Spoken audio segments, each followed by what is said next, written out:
Hi, and welcome everyone to CoreNet New Jersey's podcast series. I am your host, Greg Angelillo of JAG Advisory Services and member of the Education Committee for CoreNet New Jersey. I'm also proud to be joined by Banafsha Sultani and Mohammed Shahzad from the Education Committee. Thank you for being with us. Hello, how are you, Banafsha? Hello. It's always good to be here. And Mohammed working production behind the scenes. It's good to be with you.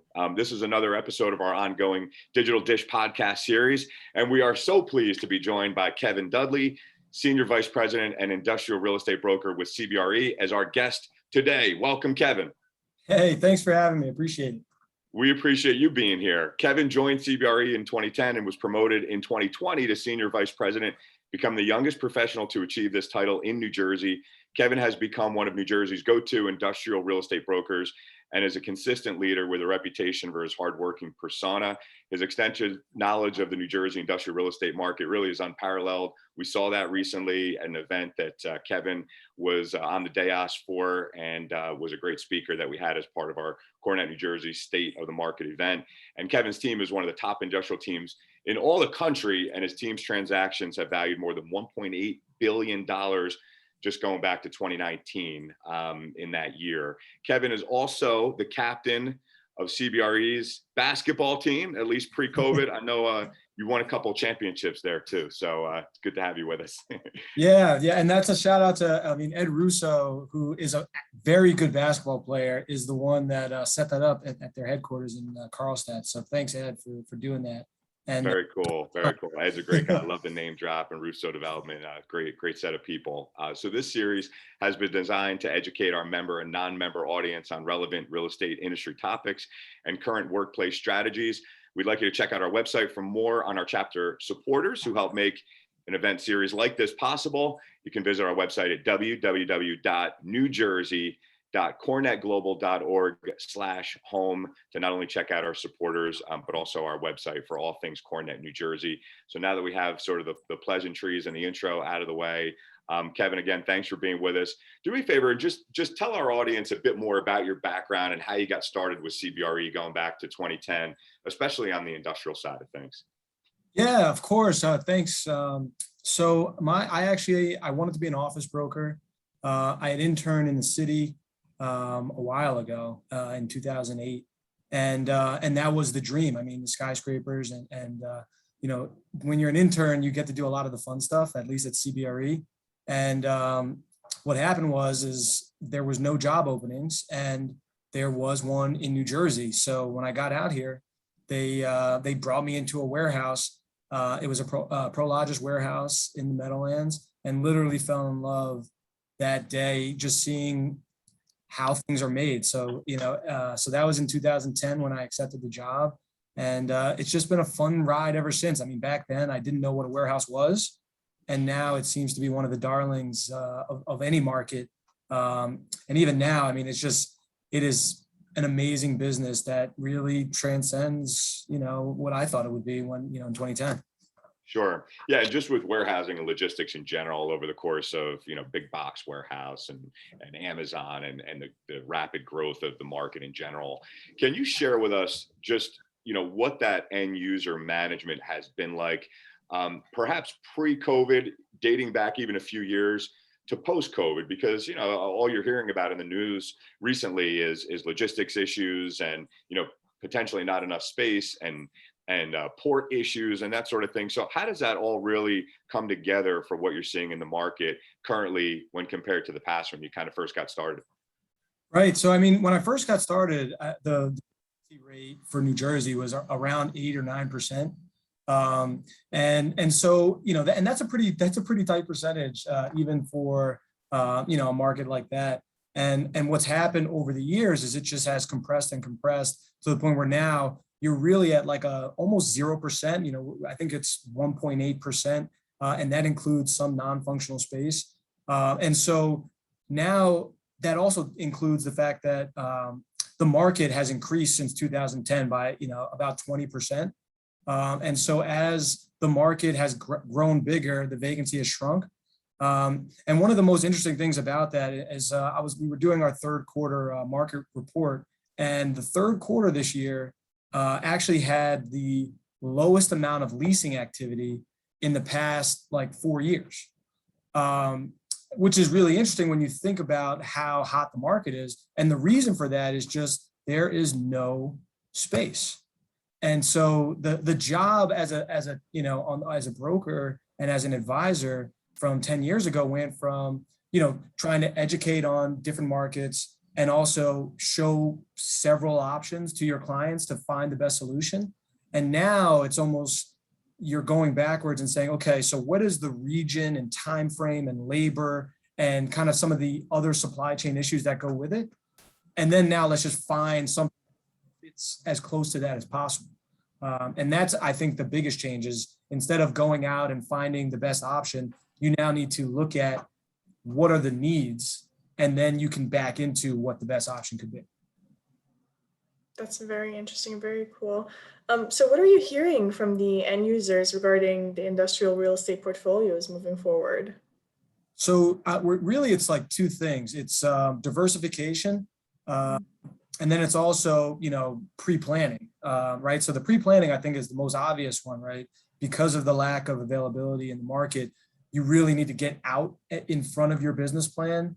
To waiting, it used to be, 3 to 6 months, you would start kind of considering, when you wanted to make a change or start coming up with a new plan.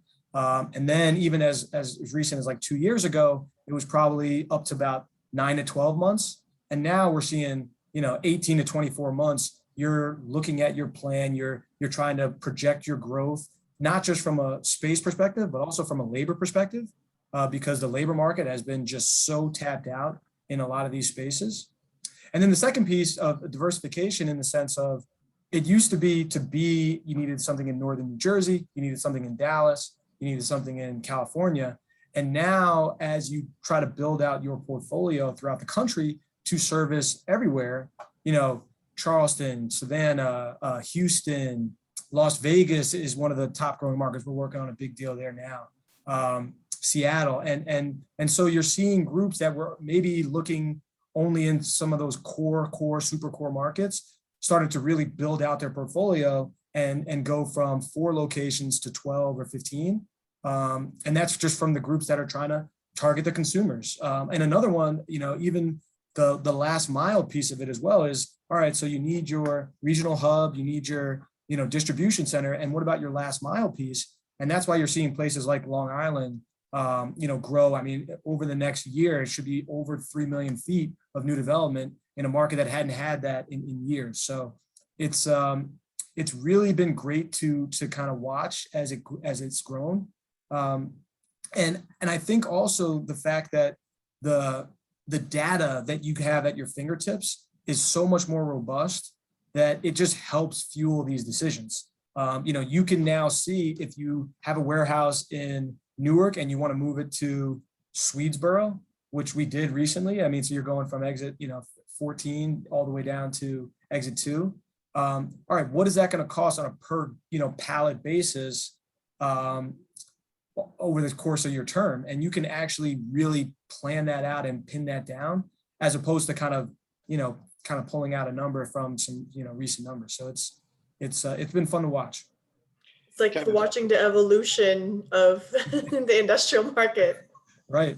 I mean, just to pull on that, I mean, we did a deal in Red Hook where they're putting, you've heard of the multi-story, and now even parking on the roof, which I feel like if you had said that to me 12 years ago, I would have, had a strange look on my face. And now it's like, wait, that's actually a really good idea. And wait, now that it's been in New York, can we put it in New Jersey as well? And does the rent make sense to the additional construction costs that come with doing something like that?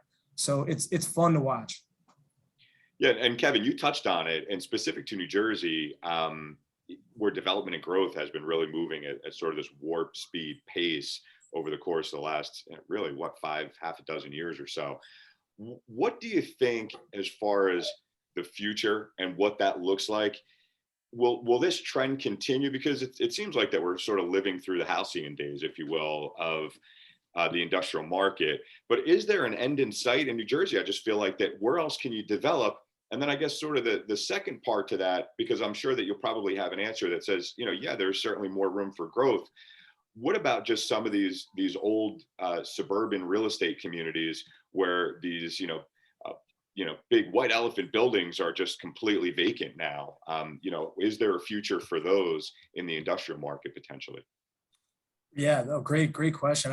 And so I think there's two ways to answer that. And one is kind of the difference in supply chain that we're seeing. So one of the main pieces of that is the shrinkage of the trucks. So you're going from where almost all of the transportation, 10 years ago was in big 53-foot trailers. And now you're seeing that go to box trucks, vans, even SUVs. And there's a very large company now that just did a big deal in Bayonne where they're going to be actually barging some of those last mile trucks and vans over into Red Hook so that they can, not only reduce their emissions, but also reduce their transportation costs and for going through the tunnel or over the bridge. And so I think that we're just touching the surface on that to see, where, just how it's feasible and the costs of doing things like that and how that will transform into the market. And when the big groups do it, will the smaller groups be able to do that as well? And so the barging one, which, it hasn't even started yet, but that facility is under construction, and that will be a very interesting one to watch. And then the second thing is just the redevelopment of, obsolete material, or even just what's the best use for, the highest and best use for a site or for a town. And most recently, and Somerset has really been on the kind of the forefront of this.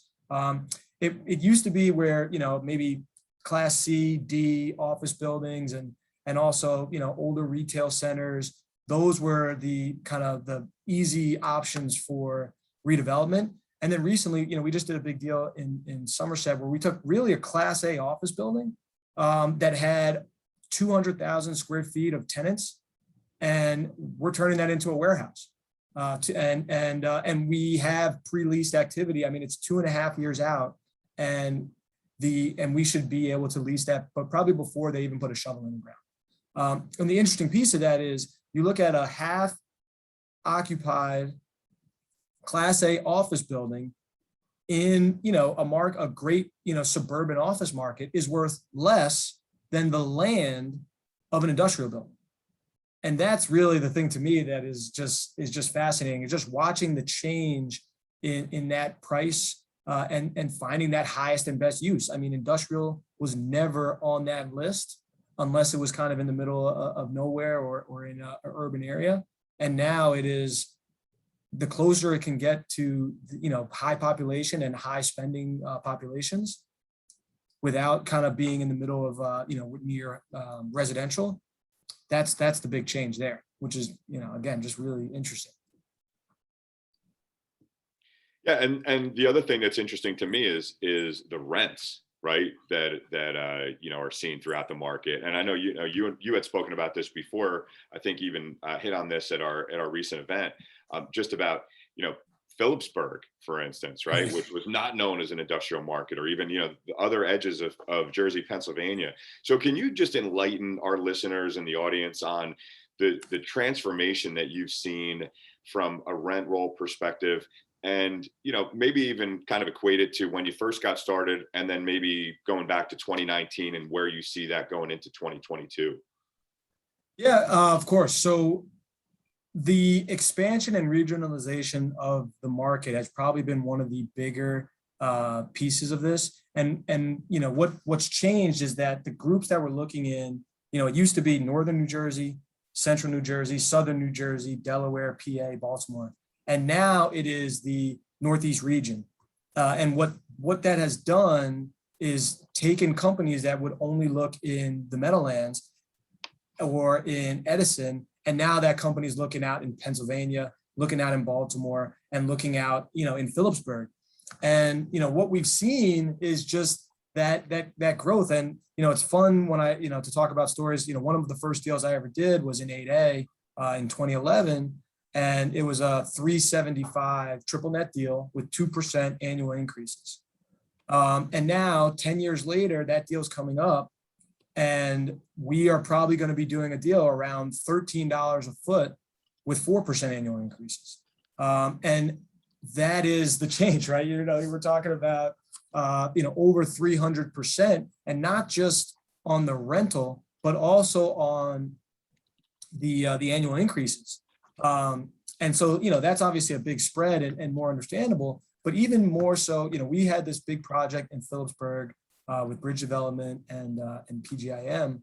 And the first lease there was done in the 6s about a year and a half ago. And now we should be hitting into the 9s and almost double digits. Wow. Just 2 years later. So you can really even see just with something like that in a shorter period of time, a market that that didn't have really any Class A square footage is now going to have close to 4 million feet just in that short amount of time of 2 years. And one of the key pieces there was the labor being, being kind of tapped out in some of the more core markets like Exit 8A and Southern New Jersey. The fact that there was nothing, no warehouse jobs there, this creation of this park kind of revitalized the town and to an extent and really brought in a ton of jobs and job employment opportunities. So it's, when you look at the 10-year, it's amazing, but even just the 2-year, it's just as amazing. And even now it's 3 months. I mean, we had a pitch for a site that we're going to be bringing to the market to sell probably in the next week to 2 weeks. And 3 months ago, when we pitched and won the assignment, there was something that they had to kind of get under wraps. So they were like, let's wait. And our pricing has gone up 20% in those 3 months. And I think that's really that's the big piece for you, is just what has changed is it's just out of control. Yeah. Yeah. And I mean, I know that you've spoken a lot about this and the insight is incredible. We've got one more question for you before we head into our final segment, which is our final 5 questions, our pod culture segment, if you will. All of that growth, all of those different markets, all of the things that you mentioned that will essentially change the industry moving forward and have changed the industry.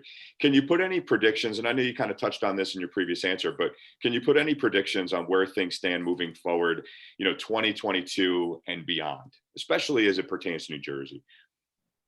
Of course. I mean, predictions are always fun. And I really think that the easiest prediction is, I think it's only going to get better in the sense of the industrial market for the foreseeable future. And that comes down to one real point. And that point is demand is way outperforming supply.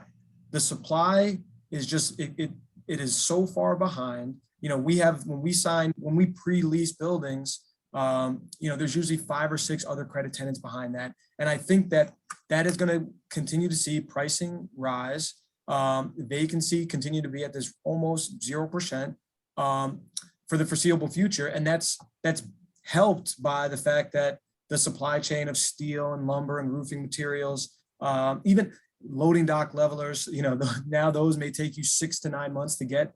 And all those factors combined will continue to see pricing and the market just continue to expand with the same fever that you've kind of seen. And the second thing is, I think that these supply chains are just going to continue to get smarter, and you're going to see markets like Southern New Jersey, Logan, Swedesboro, where, again, 3-4 years ago, that market was, kind of an older market, not really a core market. And now there's going to be 20 million feet of development over the next 5 years. Delaware just saw that explode. Baltimore pricing is at record highs. And even, we might see double-digit rents in the Lehigh Valley in the next 2 years, as there's some stuff in the 9s that's previously a $6 market. So I think the markets, not just here, but across the country, are going to continue to expand until supply can catch up with demand. And I think that you're still 2 to 3 years away from really touching that. So that will be interesting to watch. Incredible. We appreciate the insight, Kevin. Thank you. I know that we could probably talk about this even for a lot more time than we have allocated. So, perhaps we can have you back for a part 2 and hold you to some of those predictions as they come true. Yeah, would love to. Thank you. But what we're going to do is, in honor of the great James Lipton, we're going to put a similar spin, if you will, on this last segment of the podcast, which I mentioned earlier. Ask you about our final 5 questions, just quick hitters meant to kind of keep you on your toes in a segment that we like to call Pod Culture. Banafsha is going to kick us off. So are you ready? I'm ready. Let's do it. All right. Okay, let's get started. So what is the last gift you gave? Well, I just gave my wife an upgrade ring, so that was like over the weekend. So that's the most recent gift. That's beautiful. So next one, what is your favorite song? Ooh, that's a tough one. The Drops of Your Tears by Smokey Robinson. Good one. Love it. If you are stranded on an island, what is the one item you must have? What's the one item I must have on an island? I don't know. A friend? Very good answer. Very good answer. When is your next trip planned? Or where is it? Yeah, well, so my next trip on Thursday, one of my best friends from high school and even before that is getting married to the love of his life. So we're going to Chicago, my wife and I, for that wedding. And then we're kind of piggybacking that down to see some family in Florida. So it's kind of a back-to-back. And then Greg, you want to ask the last one? Yeah, so that's great. You got some good things coming up. And I guess the last question that we have is, give me your dream dinner guest, right? Don't worry about timeline or location. Who is that person and why? Ooh, dream dinner guest. That's a tough one. You know what? I think it would be Michael Jordan. And the reason is, I was a Bulls fan growing up just because they were the greatest. And it's not just him being the best basketball player ever. It's, watching some of these documentaries, his outlook on how to be the best and his kind of determination to get there is something kind of I've aspired to in a lot of ways. And just kind of getting to break it down and ask him questions like that, I feel like it would be, the most kind of the best way use of my time. Yeah, I love that story in The Last Dance, where he talks about losing when he comes back and wears number 45, and Nick Anderson challenges him and says that this isn't the same old 23 that we remember. And he puts on the 23, he drops like 40 points, and then they wind up losing in the playoff series that propels Orlando to the finals. And his trainer says that, he tells a story, when you want to go at it again, and he's like, tomorrow morning I'll see you at 8 a.m. And he was like, okay, let's do it. Like, that was a determination. And what they do, they started their run for another three-peat. So exactly. And I feel like, it's not, and even just on life, not just business. I mean, he seems to be just someone who tackles everything with 150%. And that's kind of how I try to do it as well. Awesome. Good stuff. Well, Kevin Dudley, thank you for tackling this at 100% with us. You are off the hot seat. We thank you so much. You can learn more about Kevin and CBRE by visiting their website at www.cbre.com. Once again, many thanks for your interest in this podcast. We're going to see you next time on the next installment of CoreNet New Jersey's Digital Dish podcast series. Thank you so much to Mohammed behind the scenes, Banafsha, and Kevin. Once again, such a pleasure to have you. We really appreciate it. Hey, thanks for having me. Talk to you soon. Take care, everyone.